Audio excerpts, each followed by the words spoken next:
안녕하세요. 5분 심리학 현 선생입니다. 자, 이번 영상에서는 서양 미남은 왜 조각 미남인가에 대해서 말씀드려보도록 하겠습니다. 자, 우리가 잘생긴 외국 남성들, 특히 서양 남성들을 보면은 조각 같다 이런 표현을 씁니다. 그리고 한국 사람들도 이제 미남에 대해서는 이제 조각 미남이다. 뭐 이제 장동건 씨라든가 연식이 나오는군요.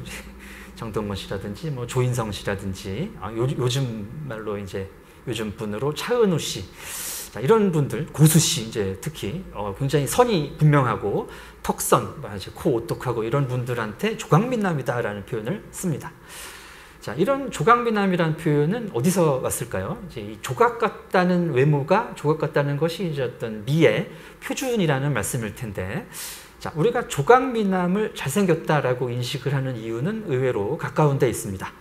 자, 그 이유는 바로 우리가 아는 모든 조각이 서양에서 왔기 때문이죠. 자, 그리스 로마 시대부터 시작을 해서 기원전부터 뭐 르네상스 시대, 이탈리아 이쪽도 서양이고요. 또 신고전주의 19세기 이때도 이제 그쪽 과거의 그런 그리스 로마 조각을 재해석하고 이런 분위기였으니까. 해서 이 유럽 사람들이 본인들의 얼굴들을 잘생겼다고 해서 이제 이상적인 미의 표준으로 만들어 놓았던 그 조각을 보면서 조각 같다라는 말을 한다는 것이죠. 서양 사람들은 당연히 조각처럼 생겼습니다. 자기들을 보고 조각을 새겼기 때문에 그렇죠. 자, 근데 동양 사람들은 사실 조각처럼 생기지 않았습니다. 우리는 우리 조각처럼 생겼겠죠. 그래서 뭐 장승이랄지, 제주도 하루방이랄지, 경상도의 벅수라고 그래요. 무덤 옆에 세워져 있는. 자, 이런 사람처럼 생겼다. 그럼 과연 그 외모가 못생겼느냐라는 의문을 가질 수가 있습니다. 자, 조각처럼 생기지 않으면 못생긴 건가요? 그래서 여러분들은 본인이 조각처럼 생기지 않았다고 해서 불행하십니까? 자, 우리는 우리의 얼굴을 보면서 이런 생각들을 합니다. 누구는 참 코가 낮다. 동양 사람들은 얼굴이 좀 평면적인 것 같아요. 뭐 얼굴이 좀 넓적해, 뒤통수가 납작해, 코가 낮아, 허리가 짧아, 다리가 짧아 이런 식으로 얘기를 하는데 이게 누구와 비교해서라는 게 앞에 들어간다는 거죠. 누구와 비교해서 우리가 얼굴이 평면적이고 뒤통수가 납작합니까? 서양 사람들과 비교해서 그렇습니다. 그럼 서양 사람들의 그런 외모가 미의 표준이어야 하는 것일까요? 이건 아니라는 거죠. 우리가 언제부턴가 이 미의 표준, 이상적인 외모의 기준이 서양 사람이라는데 일말에 어떤 망설임이 없어요. 자, 여성들도 마찬가지입니다. 우리가 어린이들이 공주 그림 그릴 때, 특히 이제 여자아이들이 공주 그림 그리면 다 금발의 백인의 어떤 여성들을 그립니다.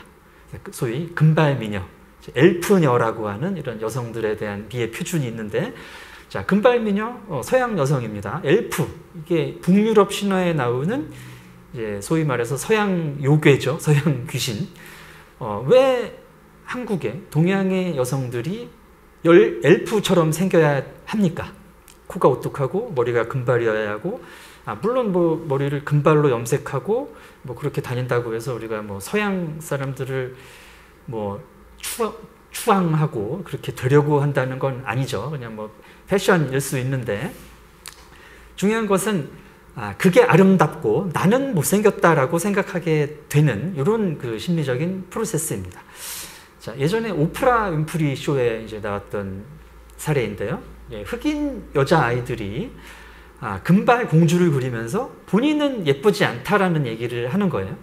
자, 그 얘기를 이제 오프라 씨가 얘기를 하면서 과연 우리 사회가 미의 기준에 대한 그런 얘기들을 아이들한테 어떤 식으로 보여지게끔 전달을 하고 있느냐, 자, 이런 이야기를 했습니다. 이게 꼭 뭐 서양의 흑인들에 대한 얘기가 아니죠.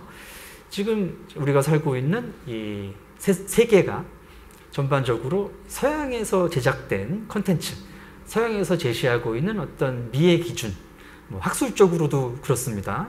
저희 같은 이제 학자들은 여러 가지 이런 논문이라든가 레퍼런스들이 서양에서 나온 것을 보면서 이것이 우리가 알아야 되는 뭐 기본이고 기준이고, 여기에 맞지 않는 것은 자연스럽게 뒤떨어지는 거다라는 이제 생각을 하게 되는 거죠. 자, 이런 시각을 진화론적 시각이라고 합니다.